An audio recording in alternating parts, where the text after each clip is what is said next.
Sir, it's almost maximum of the soaps here, especially in our town right now, or maybe in our entire state, रसीद रखते हैं लेकिन छुपा के रखते हैं और हमारे जो सिटीजन्स है वो मांगते भी नहीं मांगते। तो मैं एक बार मेरा एक्सपीरियंस बताऊंगा। एक मेरे दोस्त के लिए मैं एक सिगरेट का पैकेट खरीद रहा था। मैं खुद पीता नहीं।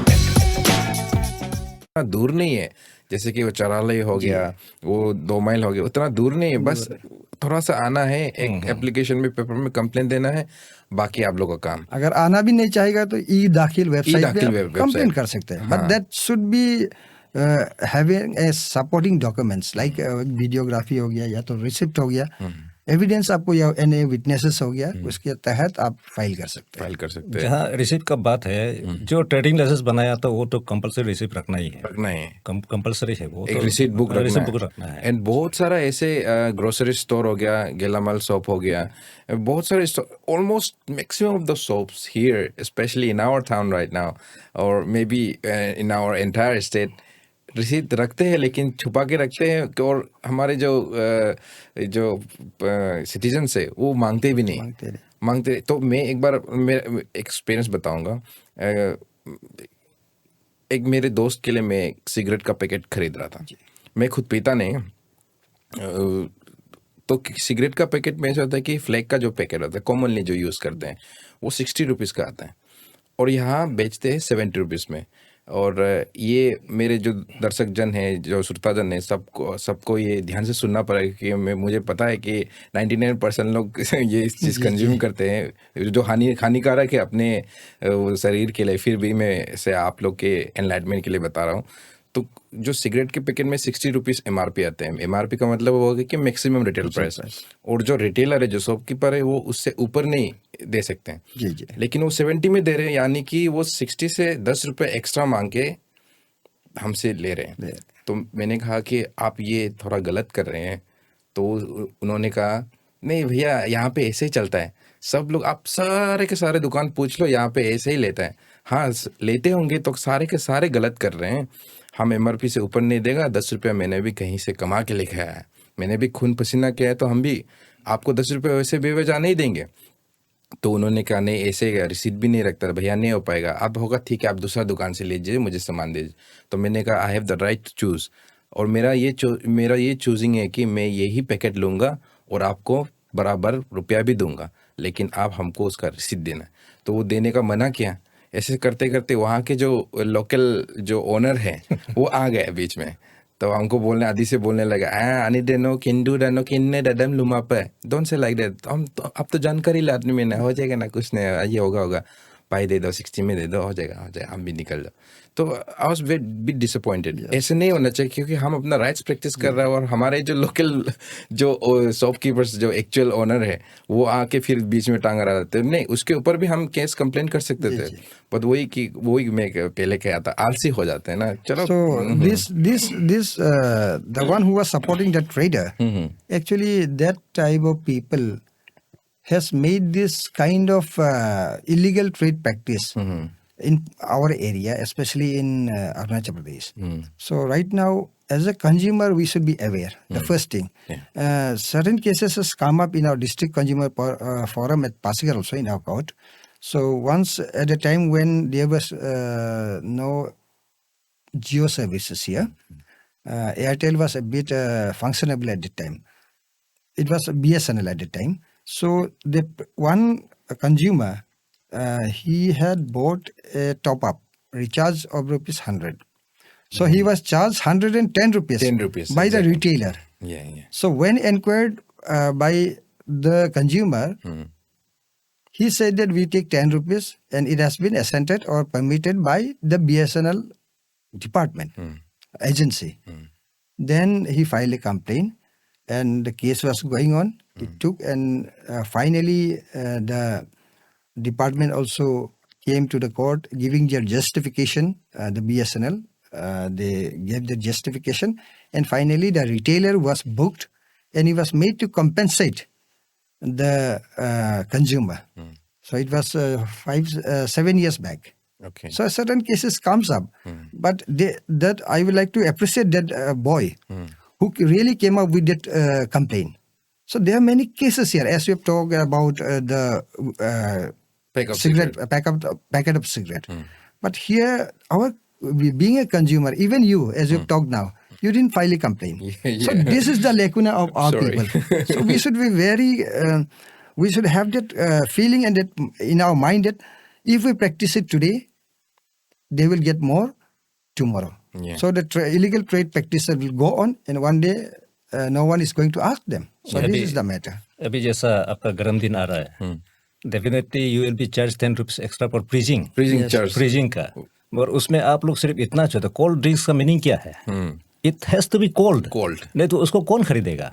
आपको चाय को तो गर्म करके पीना है, आप चाय को ठंडा करके देगा, कोई पिएगा नहीं. Cold drinks means word itself indicates ना कोल्ड ड्रिंक, Cold drink, तो उसको फ्रीजिंग का चार्ज आप क्यों लेगा ना? ये तो आप लोग इसलिए तो मतलब सब लोग ये जागरूक होना चाहिए कि अरे अब कोल्ड ड्रिंक मींस ठंडा करके आप देना, आप गर्म करके तो कोई सेल नहीं करेगा. अभी चाय पिला रहे कोई, चाय पिला रहे तो गरम करने का चार्ज, बात का बात. नहीं, वो ऐसा होने से तो गर्म करने का चार्ज मांगेगा भी ना. मांगेगा. वो, उसमें जो आपका एमआरपी है, मैक्सिमम रिटेल प्राइस, तो जो एमआरपी सामने में जो पैसा लिखता, आप जैसा बोला 90 रुपीज है, that is only for retailer. Retailer को 90 रुपए में सेल करना है, होलसेल में वो 80 रुपीज में लिया होगा या 85 रुपीज में, उधर उसको 5 रुपया मुनाफा मिल रहा है. फिर यहाँ आप 100 रुपये में और 10 रुपये 15 रुपया आप मुनाफा कैसा करेगा? तो ये है, इसलिए मतलब एमआरपी का ऊपर तो आप कभी पेमेंट मत कीजिए, सके तो आप बार्गेनिंग कर लीजिए. Not only in case of cold drinks, बाकी आइटम में भी, जैसा कपड़ा हो गया, जूता हो गया ना, वो सब में आप कहीं भी हो, एमआरपी का ऊपर आप पेमेंट करता है तो उसको एक केस था यहाँ में, व्हेन आई वाज इन 2002 में, जब यहाँ इंस्पेक्टर बन के आया था, फर्स्ट पोस्टिंग मेरा यहाँ में था पासीघाट में 2002 में. उसमें एक तो ये कंज्यूमर केस में, एक तो हम देखा था, शायद वो रिकॉर्ड अभी रहा कि नहीं, 25 पैसा के लिए कोलगेट खरीदा है, द कॉस्टिंग वाज 12 रुपीज 75 पैस, मगर उसने 13 रुपीज काटा है. वो 25 पैसा के लिए कंज्यूमर कंप्लेंट लॉन्च किया था. I appreciate that person also, क्योंकि जागरूक है यहाँ का. 2002 में सोच के देखिए, 25 पैसा के लिए उसने कंज्यूमर केस फाइल किया है. तो उसको हम लोग क्या किया, वो कंप्लेंट आने का पहले का तो सिस्टम अलग था, आजकल तो ई दाखिला हो गया. पहले तो प्रेसिडेंट को लिखता था, प्रेसिडेंट हम लोग का DC himself is a president, तो उसको लेके फिर फाइल को हमको इंट्रोस करता है. हमने पूरा उसी बेच का जितना कोलगेट सब जब्त किया था, उठा के रखा था, उसको सेल करने नहीं दिया. उसके बाद तो एपोलॉजी लिखा है प्रेसिडेंट का नाम में, मगर हम केस को रजिस्टर नहीं कर दिया, क्योंकि वो दुकानदार का भी बहुत लॉस हुआ, और वो भी एक टीचर था, तो वो भी बोला कि नहीं सर, हम उसको सबक सिखाना चाहता है. तो वही है, कंज्यूमर अगर जागरूक होगा तब हम लोग भी डिपार्टमेंटली काम करने के लिए अच्छा लगता है.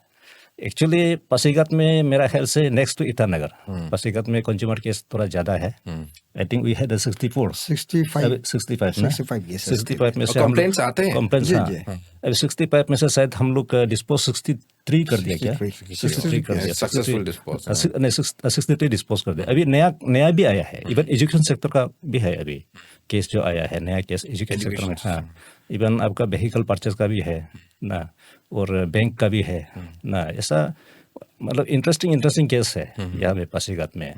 तो हम तो देखिए, हम तो बाजार में भी पोस्टिंग था, आलो में भी पोस्टिंग था, वहाँ में ऐसा हम नहीं देखा है. Pasighat and Itanagar is something different.